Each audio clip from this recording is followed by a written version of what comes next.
Hey, what's up, girls, guys, in-betweeny surprises like myself? Hi. A special hello to all the in-betweeny surprises out there who are out there looking fierce, serving looks in the middle of the winter. I wanted to get a little dolled up to bring you a little Christmas time sermon, a little sermonette. That's something that I preached in college. By college, I mean grad school. We were doing this amazing project where we were putting together an entire service for like the entirety of the Advent season. And we were talking about movement, but really the sermon that I wrote here kind of stood on its own, because it's not that I don't play well with others, it's that just I want to say more interesting things than what others want to say. So, let's get into it. I have retitled this sermon to The Astrology of Christmas. This is a reading from Matthew 2, verses 8 through 12. And Herod said to the wise Magi, or to the Magi, he sent them to Bethlehem, saying, "Go, search diligently for the child, and when you found him, bring me word so that I may go also and pay him homage." When they had heard the king, they set out, and there ahead of them went a star that they had seen at its rising, until it stopped over the place where the child was. When they saw that the star had stopped, they were overwhelmed with joy. On entering the house, they saw Mary with the child, and they knelt down and paid the child homage. Then, opening their treasure chests, they offered him gifts of gold, frankincense, and myrrh. And having been warned in a dream not to return to Herod, they left for their own country by another road. This is the word of the Lord. Alleluia. You know what I'm saying? Now, I want to focus on these Magi character because we never do. Like these supposed three Magi. We don't actually know if there's three Magi because the text never actually specifies that. We just assume because there was three different gifts that there must have been three different people. But there could have been like a whole horde, like a big old group of them. Who knows how many? And who knows if they were all men? You know. Growing up, personally, I had all sorts of really fantastic ideas about this because my mom put us all in this every single winter, the children's cantata, and I'm not saying that my brothers and I all had speaking roles at one point or another. My mother said that she didn't play favorites, she just picked the best ones, and I'm just like, I mean, I was born to be a star, so like, word up, Mom.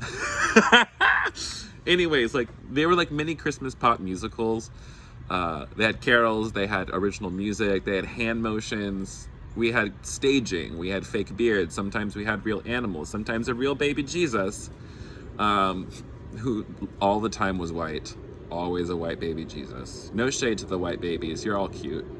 But it was a white baby Jesus. Anyways, it was for a children's cantata, a little children's production in a little country church. I would say that it was lit, as the kids say. And what's interesting, it's only that after reflecting back on this memory that I realized that like none of these retellings that we did in our little children's cantata included Herod at all. It went from being a story about what happens when a fragile empire is threatened by the possibility of hope into a fairy tale. At the same time, I think there's something, you know, like while we need to look at the truth of what happened in these stories, I think there's also like we focus so much, like it's like either like we focus just on the miracle of Christ's birth, just on the signs and wonders associated with his birth, and then we forget the murder of the holy innocents, where Herod ordered that every child under a couple years of age be murdered. We forget that. We forget that this story was as much about God coming into the world as what happens when the empire is threatened by a baby. Interesting, right? And the thing we fail to look at, the thing we just overlook as well, is what's going on with the Magi. Who the fuck are they? And what do you mean they were following a star? What do you mean God was talking to some non-Jews about some Jewish stuff? This is details, man, right? I think there's something interesting and good if we view this story with like a little bit of whimsy. Wondering what magic God was working, and just because we didn't see it, because we get caught up in the academic of it all.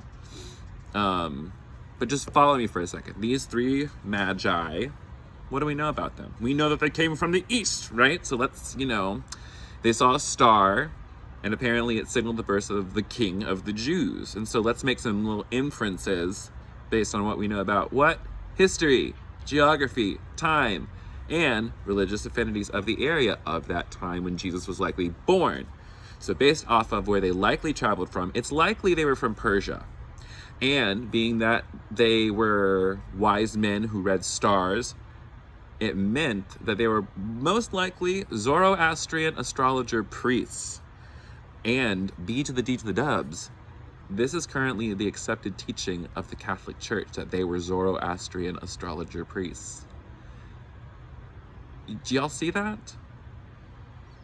How come nobody has said anything about this? And here's another fun fact. Zoroastrianism was the world religion of the time. It was big. It was in some, depending on the area, like further east, it was big. It was like pre-Islam, and it was like pre the rise of First and Second Temple Judaism. Like, that's huge. And within the story of Zoroastrianism and the way the world worked, there was a light and a dark force in the world.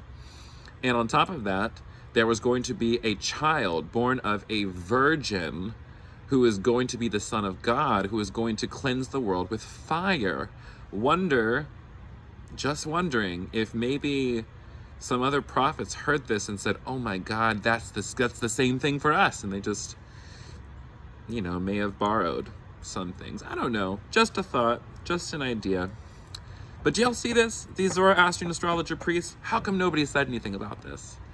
Because that means, like, are you telling me that God, the God of Israel, who is concerned for the liberation of Israel, texted the Persians and texted the Persian astrologers and was like, yo, just like you thought you like to know, the baby is coming, the little King of the Jews, go say hey if you want to. That's not actually how it is, but like, you're telling me that God was speaking to another group of people with a different faith? God is speaking everywhere? ? What? Wild. And is speaking to them through astrology, through looking at the signs in the stars. Now, this is what I want to know is this. How much did they actually know about who Jesus was supposed to be?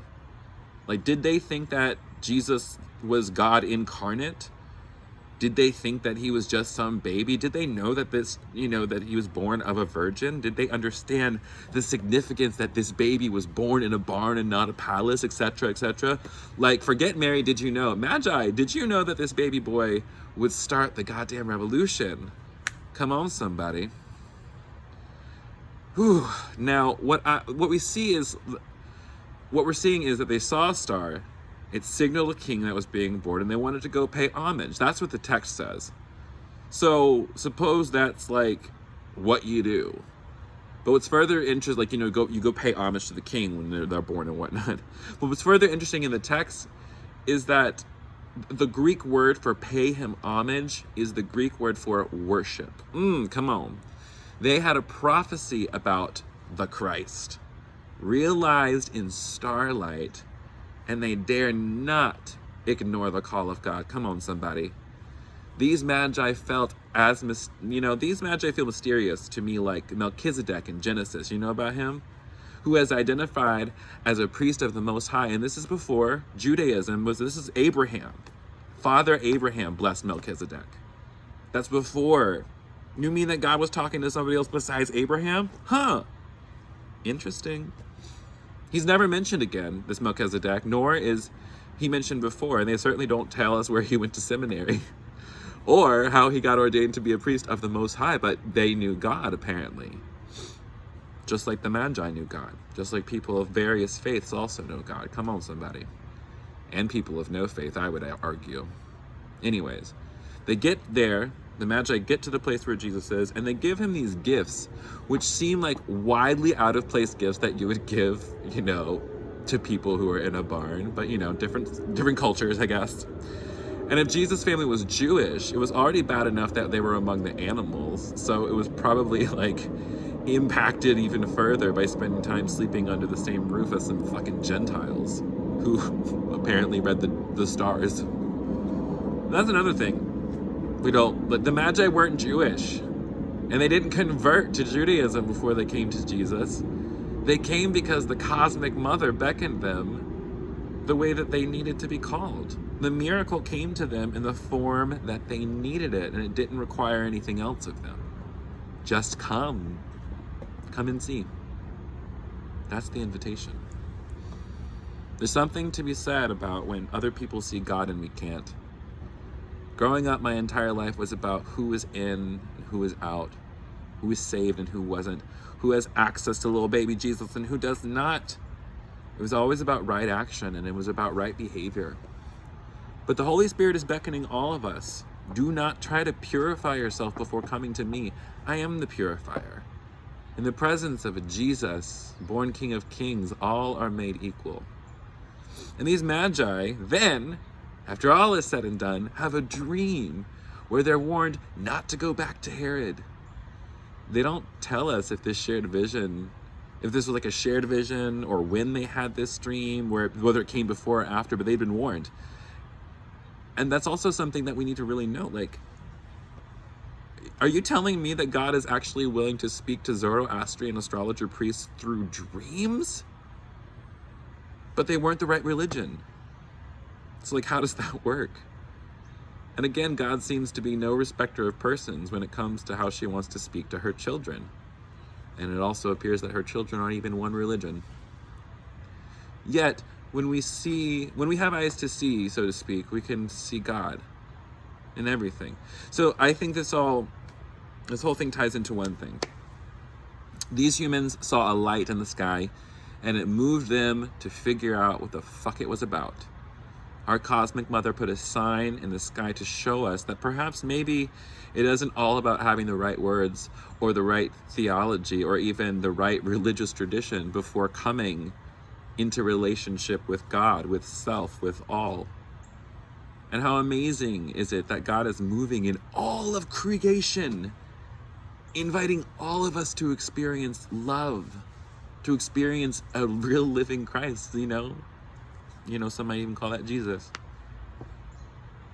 And also that she's not requiring anything of us. But in the sheer presence of divine love, we give our gifts. The story is a symbol for us to not seek to block any who look for God, who look for love. For Jesus doesn't belong to any of us exclusively. Jesus belongs to himself. And Jesus gives himself to us freely, just as love does, just as I seek to, just as we all seek to be in communion.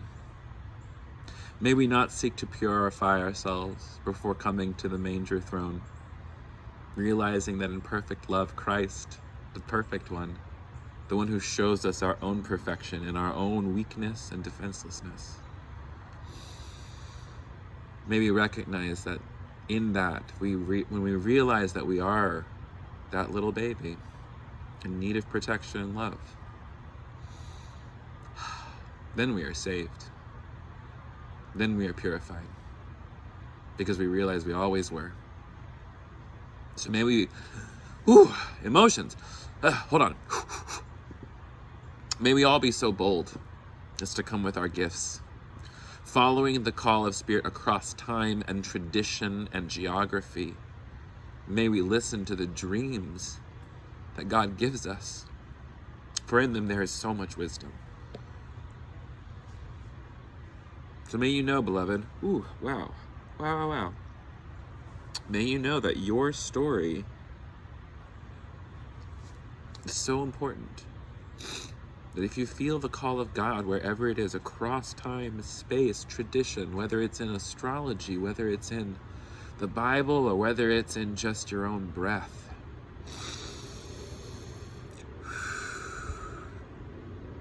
know that you are called. Know that you are loved.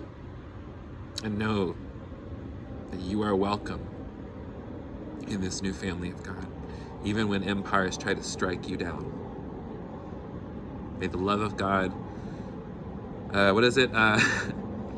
may the love of God, I can't remember. I love you. May the love of God be with you today. Bye.